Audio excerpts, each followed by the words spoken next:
ನಮಸ್ತೆ Karnataka travel with Roman Shashi ಚಾನೆಲ್ಗೆ ಸ್ವಾಗತ.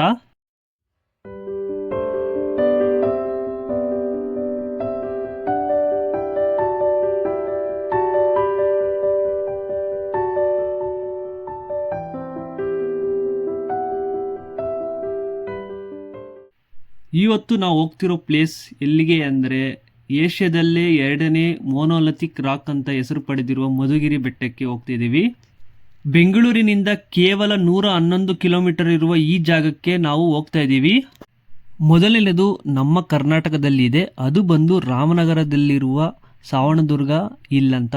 ಇದು ಏಷ್ಯಾದಲ್ಲೇ ನಂಬರ್ 1 ಸ್ಥಾನ ಪಡ್ಕೊಂಡು ಹೆಸರುವಾಸಿಯಾಗಿದೆ. ಇದು ನಮ್ಮ ಕನ್ನಡಿಗರ ತುಂಬ ಖುಷಿ ಪಡುವಂತಹ ಸ್ಥಳವಾಗಿದೆ. ಅದೇ ರೀತಿ 2ನೇ ಮೋನೋಲಿಥಿಕ್ ರಾಕ್ ಅಂತ ಹೆಸರು ಪಡೆದಿರುವ ಮಧುಗಿರಿಯಲ್ಲಿ ಸಹ ಇದೆ. ಇದು ಬಂದು ತುಮಕೂರಿಗೆ ಸೇರಿದೆ. ಈಗ ನಾವು ಅಲ್ಲಿಗೆ ಹೋಗ್ತಿರೋದು. ಈ ವಿಡಿಯೋನ ಸ್ಟಾರ್ಟ್ ಮಾಡೋಕ್ಕಿಂತ ಮುಂಚೆ ನಮ್ಮ ಚಾನಲ್ಗೆ ಯಾರೆಲ್ಲ ಸಬ್ಸ್ಕ್ರೈಬ್ ಆಗಿಲ್ವೋ ಮಾಡ್ಕೊಳ್ಳಿ. ಇದೇ ರೀತಿ ನಮ್ಮ ಚಾನಲ್ಗೆ ಸಪೋರ್ಟ್ ಮಾಡೋದನ್ನ ಮರಿಬೇಡಿ. ನಾವು ಈಗ ಮಧುಗಿರಿಯಲ್ಲಿ ಟೋಟಲ್ 4 ಪ್ಲೇಸ್ನ ಕವರ್ ಮಾಡಿಕೊಂಡು 3 ಪುರಾತನವಾದ ಸ್ಥಳ ಅಥವಾ ಹಿಸ್ಟಾರಿಕಲ್ ಪ್ಲೇಸ್ ಅಂತಲೇ ಹೆಸರುವಾಸಿರೋ 2 ಟೆಂಪಲ್ಗೆ ಹೋಗ್ತಾ ಇದ್ದೀವಿ. ಅದು ಯಾವ್ದ್ಯಾವುದು ಅಂದರೆ, ಮೊದಲನೇದು ಮಧುಗಿರಿ ಬೆಟ್ಟ, ಏಷ್ಯಾದಲ್ಲೇ 2ನೇ ಲಾರ್ಜೆಸ್ಟ್ ಮೋನೋಲಿಥಿಕ್ ರಾಕ್ಗೆ ಹೋಗ್ತಿದ್ದೀವಿ. 2ನೇದು ಶ್ರೀ ವೆಂಕಟರಮಣ ಸ್ವಾಮಿ ದೇವಾಲಯ, 3ನೇದು ಶ್ರೀ ಮಲ್ಲೇಶ್ವರ ಸ್ವಾಮಿ ದೇವಾಲಯ, 4ನೇದು ಶ್ರೀ ದಂಡಿನ ಮಾರಿಯಮ್ಮ ದೇವಾಲಯ. ಇಷ್ಟು ಪ್ಲೇಸ್ನ ಒನ್ ಡೇಯಲ್ಲಿ ಹೆಂಗೆ ಕವರ್ ಮಾಡೋದು ಅಂತ ತಿಳ್ಕೊಳ್ಳೋಣ ಬನ್ನಿ ಫ್ರೆಂಡ್ಸ್. ನಾನು ಬೆಳಗ್ಗೆ ಬೆಂಗಳೂರು ಅಂದರೆ ಬನಶಂಕರಿಯಿಂದ ಮಧುಗಿರಿಗೆ 108 ಕಿಲೋಮೀಟರ್ ತೋರಿಸ್ತಿದೆ. ನಾನು ಈ ಜರ್ನಿಯಲ್ಲಿ 3 ಟೋಲ್ ಪೇ ಮಾಡಿಕೊಂಡು ಹೋದೆ. 1ನೇದು ಗೋರ್ಗುಂಟೆಪಾಳ್ಯ ಟು ನೆಲಮಂಗಲ, 2ನೇದು ನೆಲಮಂಗಲ ಟು ತುಮಕೂರು ರೋಡು, ಮತ್ತು 3ನೇದು Nijagal to Kempahalli toll pay ಮಾಡಿಕೊಂಡು ಹೋಗ್ತಾ ಇದ್ದೀನಿ. ನನಗೆ 3000 ಆ್ಯನ್ಯುವಲ್ ಪಾಸ್ ಇತ್ತು, ಸೊ ನನಗೆಲ್ಲ ಫ್ರೀ ಆಗಿತ್ತು. ನೋಡಿ, ನನಗೆ 2 ಕಿಲೋಮೀಟರ್ ಇದ್ದಂಗೆ ದೊಡ್ಡ ಬೆಟ್ಟ ಇದೆ ಅಲ್ವಾ, ಅದು ಮಧುಗಿರಿ ಫೋರ್ಟ್. ನೋಡೋಣ ಬನ್ನಿ ಈ ಬೆಟ್ಟ ಟ್ರೆಕ್ಕಿಂಗ್ ಯಾವ ಥರ ಇದೆ ಅಂತ ನೋಡೋಣ.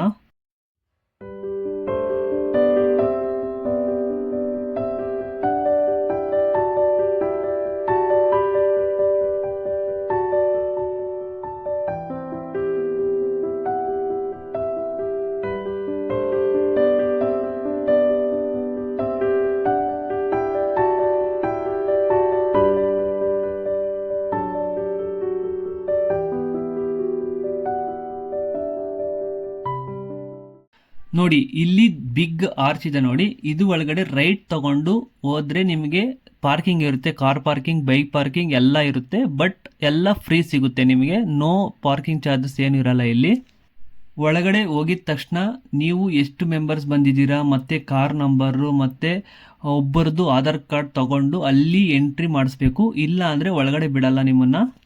ಇಲ್ಲಿ ಟೈಮಿಂಗ್ಸ್ ಬಂದು ಬೆಳಗ್ಗೆ 6 ಗಂಟೆಯಿಂದ ಸಂಜೆ 5 ಗಂಟೆವರೆಗೂ ಬಿಡ್ತಾರೆ. ಆದರೆ ನೀವು 6 ಗಂಟೆಗೆ ಹೋದರೆ ಈಸಿ ಆಗುತ್ತೆ, ಬಿಸಿಲು ಇರಲ್ಲ. ಆಮೇಲೆ 2 ಗಂಟೆಗೆ ಲಾಸ್ಟ್ ಮಾಡ್ಕೊಳ್ಳಿ, ಒಳ್ಳೆಯದು. ಇಲ್ಲ ಅಂದರೆ ಬರೋಕ್ಕೆ ಹೋಗಬೇಡಿ, ತುಂಬ ರಿಸ್ಕ್ ಆಗುತ್ತೆ. ನೀವು ಎಲ್ಲ ಡೇಸಲ್ಲಿ ಬರಬಹುದು. ಇಲ್ಲಿ ನಿಮಗೆ ಟ್ರೆಕ್ಕಿಂಗ್ ಮಾಡೋದಕ್ಕೆ ಟ್ರಿಕ್ಸ್ ಮತ್ತು ಈಸಿ ವೇ ತಿಳಿಸ್ಕೊಡ್ತೀನಿ. ನಿಮಗೆ ಪಾಯಿಂಟ್ಸ್ ವೈಸ್ ಹೇಳ್ಕೊಡ್ತೀನಿ, ನೀವು ಇದೇ ರೀತಿ ಫಾಲೋ ಮಾಡಿದ್ರೆ ನಿಮಗೆ ಯೂಸ್ ಆಗುತ್ತೆ. ಮೊದಲನೇದು ಪ್ಲಾಸ್ಟಿಕ್ ಬಾಟಲ್ ಅಲೋ ಮಾಡಲ್ಲ ಇಲ್ಲಿ. 2ನೇದು ಸ್ಲಿಪ್ಪರ್ಸ್ ಹಾಕ್ಕೊಂಡು ಹತ್ತಬೇಡಿ. 3ನೇದು 18 ವಯಸ್ಸಿಂದ 55 ಏಜ್ವರೆಗೆ ಇರೋರು ಮಾತ್ರ ಹತ್ತಬಹುದು. 4ನೇದು ಹಾರ್ಟ್ ಪೇಷಂಟ್ಸ್ ಮತ್ತು ಏಜ್ ಆಗಿರೋರು ಹತ್ತಕ್ಕೆ ಹೋಗಬೇಡಿ.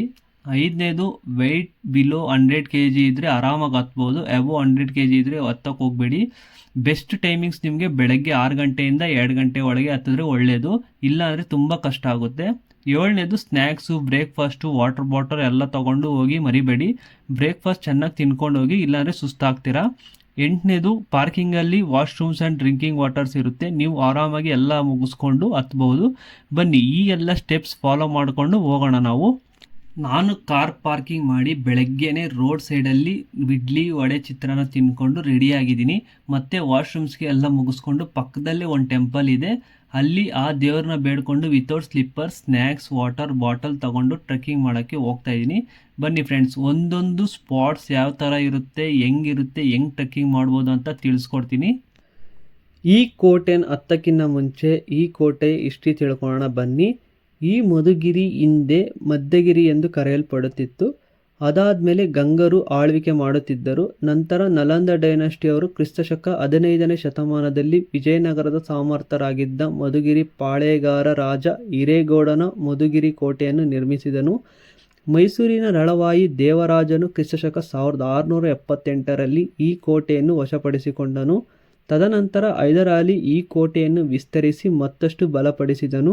ಈ ಬೃಹತ್ ಗೋಡೆ ಗಲ್ಲಿಗಳ ಮೇಲೆ ನಿರ್ಮಿಸಿರುವ ಈ ಕೋಟೆಯು ದಕ್ಷಿಣ ಕರ್ನಾಟಕದಲ್ಲಿ ಸುಭದ್ರ ಕೋಟೆಗಳೊಂದಿಗೆ ಗ್ರಾನೈಟ್ ಬೃಹತ್ ಬಂಡೆಗಳ ಸುಣ್ಣಗಾರೆಯನ್ನು ಜೋಡಿಸಿ ಗೋಡೆ ಕಟ್ಟಿ ಅದರ ಮೇಲೆ ಕೈಪಿಡಿಗಳನ್ನು ನಿರ್ಮಿಸಲಾಗಿದೆ.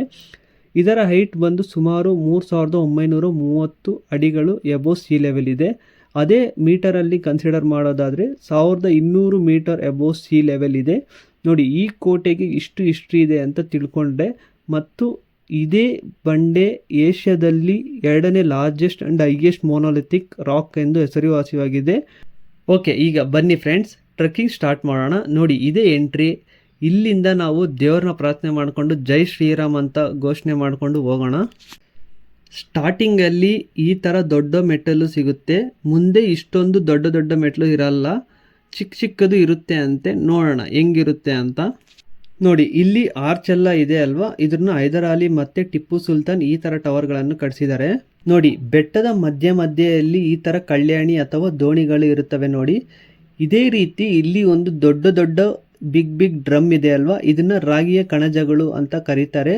ಇದು ಎಲ್ಲ ರೀತಿಯ ರಾಗಿ ಅಥವಾ ಅಕ್ಕಿನ ಸ್ಟೋರ್ ಮಾಡ್ಕೊತಾ ಇದ್ರು.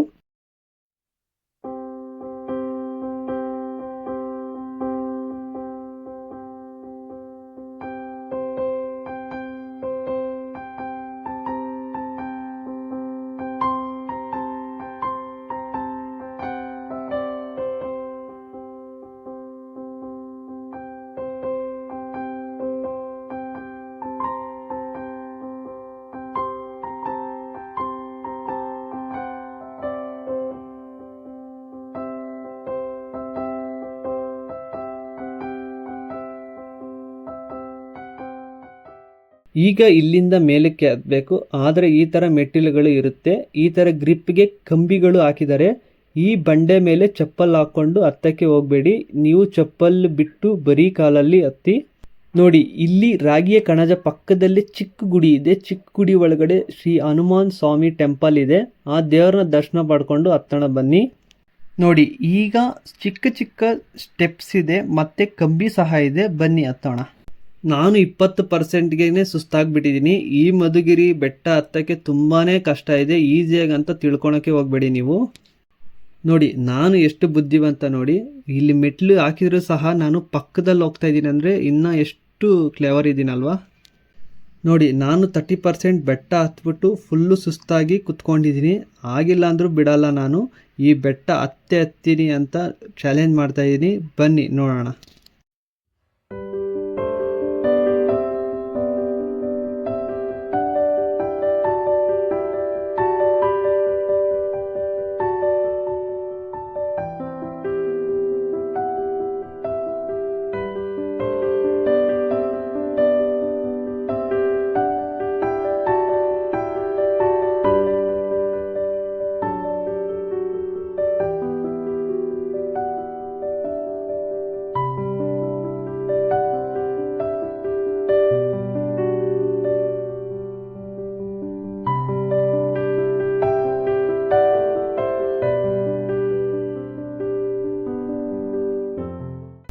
ನೋಡಿ, ಇಲ್ಲಿ ಮೇಲೆ ಕಂಬಿ ಸಪೋರ್ಟ್ ತಗೊಂಡು ಹತ್ತಬೇಕು, ಬಟ್ ಫುಲ್ ಮೇಲಕ್ಕಿದೆ. ನೋಡೋಣ ಬನ್ನಿ.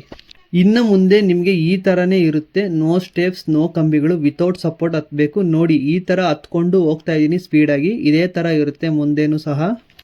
ನೋಡಿ, ನಾನು 50% ಬೆಟ್ಟ ಹತ್ಕೊಂಡು ಬಂದಿದ್ದೀನಿ. ನೋಡಿ, ವ್ಯೂ ಮಾತ್ರ ಈ ಥರ ಇದೆ.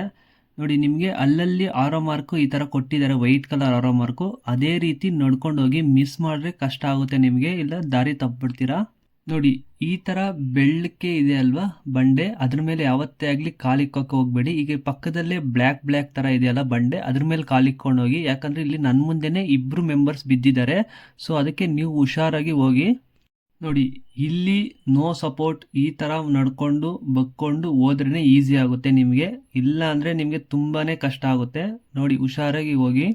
ನೋಡಿ ಈಗ ತುಂಬಾನೇ ಕಷ್ಟ ಇರುತ್ತೆ, ನೋ ಗ್ರಿಪ್ಸ್ ಮತ್ತೆ ನೋ ಸ್ಟೆಪ್ಸ್. ಬನ್ನಿ ಹೆಂಗ್ ಹತ್ತಿರೋ ಅಂತ ನೋಡೋಣ.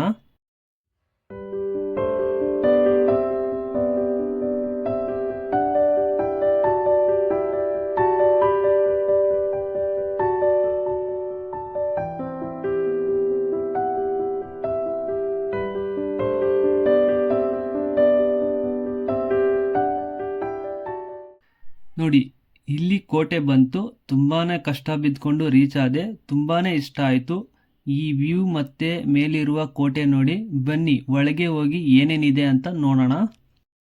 ನೋಡಿ ಈ ವ್ಯೂ ಮಾತ್ರ ತುಂಬಾನೇ ಇಷ್ಟ ಆಯಿತು. ಎಷ್ಟು ನನಗೆ ಶಾಕ್ ಆಯಿತು ಅಂದರೆ, ಇಷ್ಟು ಬೆಟ್ಟ ನಾನು 1 hour ಹತ್ಕೊಂಡು ಹೋದೆ. ಇಲ್ಲಿ ವ್ಯೂ ನೋಡಿ ನನಗೆ ಇನ್ನೂ ಮೋಟಿವೇಶನ್ ಬಂತು. ಬನ್ನಿ ಒಳಗೆ ಹೋಗಿ ನೋಡೋಣ. ನೋಡಿ ಇಲ್ಲಿ ಮೇಲಕ್ಕೆ ಬಂದರೆ ಎಲ್ಲ ಬಿದ್ದೋಗಿರೋ ಕೋಟೆ ಪ್ಲಸ್ ಅರಮನೆ ಎಲ್ಲ ಇದೆ, ಬಟ್ ಅಲ್ಲಲ್ಲಿ ಬಿದ್ದೋಗಿದೆ. ನೀವು ಬೇಗ ಆದಷ್ಟು ಬಂದು ಇಲ್ಲಿ ನೋಡ್ಕೊಂಡು ಹೋದರೆ ನಿಮಗೆ ತುಂಬ ಒಳ್ಳೆಯದು. ಇಲ್ಲಾಂದರೆ ನೀವು ಬರೋ ಅಷ್ಟರಲ್ಲಿ ಎಲ್ಲ ಬಿದ್ದೋಗಿರುತ್ತೆ, ಇನ್ನೊಂದು 10 ವರ್ಷ 20 ವರ್ಷದಲ್ಲೆಲ್ಲ. ಸ್ವಲ್ಪ ಬೇಗ ಬಂದು ನೀವು ನೋಡ್ಕೊಂಡು ಹೋಗಿ. ನೋಡಿ ಇಲ್ಲಿ ಸಹ ನಿಮಗೆ ರಾಗಿ ಕಣಜಗಳದೆಲ್ಲ ಕಾಣಿಸ್ತಾ ಇರಬಹುದು. ನೋಡಿ ಎಷ್ಟು ಚೆನ್ನಾಗಿದೆಯಲ್ಲ ದೊಡ್ಡ ದೊಡ್ಡದಾಗಿ.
ಇಲ್ಲೆಲ್ಲ ಮೇಲೆ ಹತ್ಕೊಂಡು ಬಂದೆ. ಇಲ್ಲಿ ನೋಡ್ರಿ ವ್ಯೂ ಮಾತ್ರ ಸೂಪರ್ ಆಗಿತ್ತು. ನಾನು ಒಂದು 4-5 ಫೋಟೋಸ್ ಹಿಡ್ಕೊಂಡು, ನೋಡಿ ಈ ಥರ ಫೋಟೋಸ್ ಇದೆ. ಪಕ್ಕದಲ್ಲಿ ಸುತ್ತಮುತ್ತ ಒಂದು 100 ಬೆಟ್ಟಗಳಷ್ಟು ಇದ್ದಾವೆ. ನನಗಂತೂ ಈ ವ್ಯೂ ನೋಡಿ, ಈ ಬೆಟ್ಟ ಹತ್ತಿ ತುಂಬಾ ಖುಷಿ ಆಯಿತು ನನಗೆ. ನಾನು ಮೇಲಕ್ಕೆ ಹೋಗಿ ಇಳಿಯೋ ಅಷ್ಟರಲ್ಲಿ ನನಗೆ ಬೆಳಗ್ಗೆ 9 ಗಂಟೆಗೆ ಹತ್ತಿದ್ದು. ಇಳಿಯೋ ಅಷ್ಟರಲ್ಲಿ ನನಗೆ 1 o'clock ಏನೋ ಅಷ್ಟೇ ಆಗಿದ್ದು. ಅಷ್ಟು ಬೇಗ ಇಳಿದ್ಬಿಟ್ಟಿದ್ದೀನಿ. ನಾನು ತುಂಬಾ ಎಂಜಾಯ್ ಮಾಡಿದೆ. ನನಗೆ ಗೊತ್ತಿರೋಂಗೆ ನಾಳೆ ಜೆಂಡು ಬಾಂಬ್ ಹಚ್ಕೊಳೋದು ಪಕ್ಕಾ ಫಿಕ್ಸು. ನನಗಂತೂ ಈಗಲೇ ಕಾಲುಗಳೆಲ್ಲ ವೈಬ್ರೇಟಿಂಗ್ ಆಗ್ತಿದೆ. ನೋಡೋಣ ನಾಳೆಗೆ. ಓಕೆ, ಈಗ ಮಧುಗಿರಿ ಕೋಟೆನ ನೋಡಿಕೊಂಡು ನೆಕ್ಸ್ಟ್ ನಾನು ಶ್ರೀ ವೆಂಕಟರಮಣ ಸ್ವಾಮಿ ಮತ್ತು ಶ್ರೀ ಮಲ್ಲೇಶ್ವರ ಸ್ವಾಮಿ ದೇವಸ್ಥಾನಕ್ಕೆ ಹೋಗ್ತಾ ಇದ್ದೀನಿ. ಇಲ್ಲಿಂದ ಕೇವಲ 1 ಕಿಲೋಮೀಟರ್ ಅಷ್ಟೇ ಇರೋದು. ಈ 2 ದೇವಾಲಯಗಳು ಪಕ್ಕದಲ್ಲೇ ಇದೆ ಅಂತೆ. ಬನ್ನಿ ನೋಡೋಣ.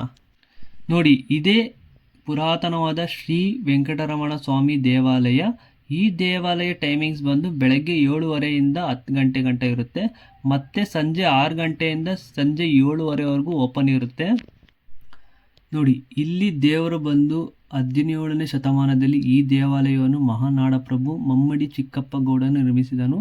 ಇಲ್ಲಿ ನಾವು ಸಾಕ್ಷಾತ್ ತಿರುಪತಿ ತಿಮ್ಮಪ್ಪನ ದರ್ಶನ ಮಾಡಿ ಪಕ್ಕದಲ್ಲೇ ಅಲವೇಲು ಮಂಗಮ್ಮ ದರ್ಶನ ಮಾಡ್ತೀವಿ. ನೋಡಿ ಎಷ್ಟು ಅದ್ಭುತವಾಗಿದೆ ಈ ದೇವಸ್ಥಾನ.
ಓಕೆ, ಈ ಎಲ್ಲ ದೇವ್ರನ್ನೆಲ್ಲ ದರ್ಶನ ಮಾಡಿಕೊಂಡು ಪಕ್ಕದಲ್ಲೇ ಇರುವ ಶ್ರೀ ಮಲ್ಲೇಶ್ವರ ಸ್ವಾಮಿ ದೇವಸ್ಥಾನಕ್ಕೆ ಹೋಗೋಣ ಬನ್ನಿ. ಇಲ್ಲಿ ಸಹ ಸೇಮ್ ಟೈಮಿಂಗ್ಸ್, ಬೆಳಗ್ಗೆ 7:30 10 ಗಂಟೆಗೆ, ಮತ್ತೆ ಸಂಜೆ 6 ಗಂಟೆಯಿಂದ ನೈಟ್ 7:30ವರೆಗೂ ಓಪನ್ ಇರುತ್ತೆ. ಈ ದೇವಾಲಯ ಸಹ 17ನೇ ಶತಮಾನದಲ್ಲಿ ನಿರ್ಮಿಸಿದರು. ಈ ದೇವಾಲಯವು ಮಮ್ಮಡಿ ಚಿಕ್ಕಪ್ಪ ಗೌಡನವರು ಸಹ ನಿರ್ಮಿಸಿದರು. ಇಲ್ಲಿ ಮಲ್ಲೇಶ್ವರ ಸ್ವಾಮಿ ಅಂದರೆ ಲಿಂಗ ರೂಪದಲ್ಲಿ ದರ್ಶನ ಕೊಡ್ತಾರೆ. ಅದೇ ರೀತಿ ಇಲ್ಲಿ ಸಾಕ್ಷಾತ್ ಪಾರ್ವತಿ ಅಮ್ಮನವರು ಸಹ ಇಲ್ಲಿ ನೆಲೆಸಿದ್ದಾರೆ.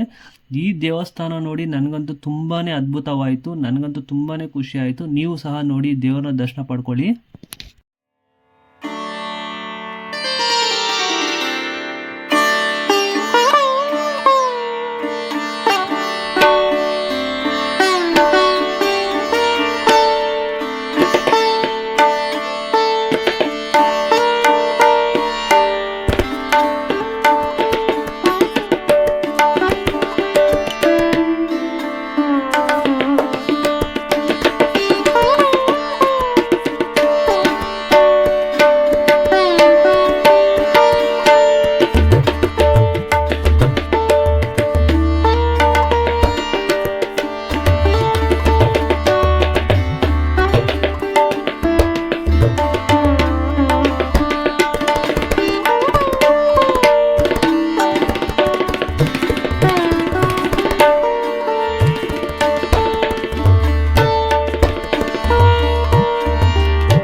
ಓಕೆ, ಈ ಎಲ್ಲ ದೇವರ ದರ್ಶನ ಪಡ್ಕೊಂಡು ಪಕ್ಕದಲ್ಲೇ ಇರುವ ಶ್ರೀ ದಂಡಿ ಮಾರಮ್ಮ ದೇವಾಲಯಕ್ಕೆ ಹೋಗೋಣ ಬನ್ನಿ. ಇಲ್ಲಿಂದ ಕೇವಲ 2 ಕಿಲೋಮೀಟರ್ ಇದೆ ಅಷ್ಟೇ, ಬನ್ನಿ ಹೋಗೋಣ. ನೋಡಿ, ಇದೇ ಶ್ರೀ ದಂಡಿ ಮಾರಮ್ಮ ದೇವಾಲಯ. ಈ ದೇವಾಲಯ ಟೈಮಿಂಗ್ಸ್ ಬಂದು ಮಂಗಳವಾರ ಮತ್ತು ಶುಕ್ರವಾರ ಮಾತ್ರ ಓಪನ್ ಇರುತ್ತೆ, ಮಿಕ್ಕಿದ ಟೈಮೆಲ್ಲ ಓಪನ್ ಇರಲ್ಲ. ಮಂಗಳವಾರ ಮತ್ತು ಶುಕ್ರವಾರ ಬೆಳಗ್ಗೆ 9 ಗಂಟೆಯಿಂದ ನೈಟ್ 8 ಗಂಟೆವರೆಗೂ ಓಪನ್ ಇರುತ್ತೆ ಈ ದೇವಾಲಯ. ನಾನು ಭಾನುವಾರ ಹೋಗಿದ್ದೆ, ಸೊ ಈ ಟೆಂಪಲ್ಲು ಓಪನ್ ಇರಲಿಲ್ಲ. ಆಚೆಯಿಂದನೇ ದರ್ಶನ ಪಡ್ಕೊಂಡು ಆ ದೇವರನ್ನ ಪ್ರಾರ್ಥನೆ ಮಾಡಿಕೊಂಡು ನಾನು ಈಗ ಮನೆಗೆ ಹೋಗ್ತಾ ಇದ್ದೀನಿ. ನನಗೆ ಇಲ್ಲಿ ಮಧುಗಿರಿ ಕೋಟೆ ಮತ್ತು ಈ 3 ಪುರಾತನವಾದ ದೇವಾಲಯ ಮುಗಿಸ್ಕೊಂಡು ನನಗೆ 6:30 ಆಯಿತು. ನಾನು ಮನೆಗೆ ಹೋಗ್ತಾ ಇದ್ದೀನಿ. ನನಗಂತೂ ಇವತ್ತು ತುಂಬಾ ಎಂಜಾಯ್ ಮಾಡಿದೆ, ಒಂಥರ ಒಳ್ಳೆ ವೀಕೆಂಡ್ ಅನಿಸ್ತು. ಮತ್ತು ಅನೇಕ ಪುರಾತನವಾದ ದೇವಾಲಯಗಳು ನೋಡಿ ತುಂಬಾ ಇಷ್ಟ ಆಯಿತು. ನೀವು ವೀಕೆಂಡ್ಸಲ್ಲಿ ಯಾವ ಪ್ಲೇಸ್ಗೆ ಹೋಗೋಣ ಅಂತ ಪ್ಲ್ಯಾನ್ ಮಾಡಿದಾಗ ಈ ಮಧುಗಿರಿಗೆ ಸಹ ಬನ್ನಿ, ಇದು ಒಳ್ಳೆ ಬೆಸ್ಟ್ ಸ್ಪಾಟು. ಓಕೆ, ಈ ವಿಡಿಯೋ ಯಾರಿಗೆಲ್ಲ ಇಷ್ಟ ಆಯಿತು ಅಂದರೆ ಲೈಕ್, ಶೇರ್, ಕಮೆಂಟ್ ಮಾಡಿ. ಇದೇ ರೀತಿ ನಮ್ಮ ಚಾನಲ್ಗೆ ಸಬ್ಸ್ಕ್ರೈಬ್ ಮಾಡ್ಕೊಳೋದನ್ನ ಮರಿಬೇಡಿ. Thank you for watching my video friends. ಧನ್ಯವಾದಗಳು.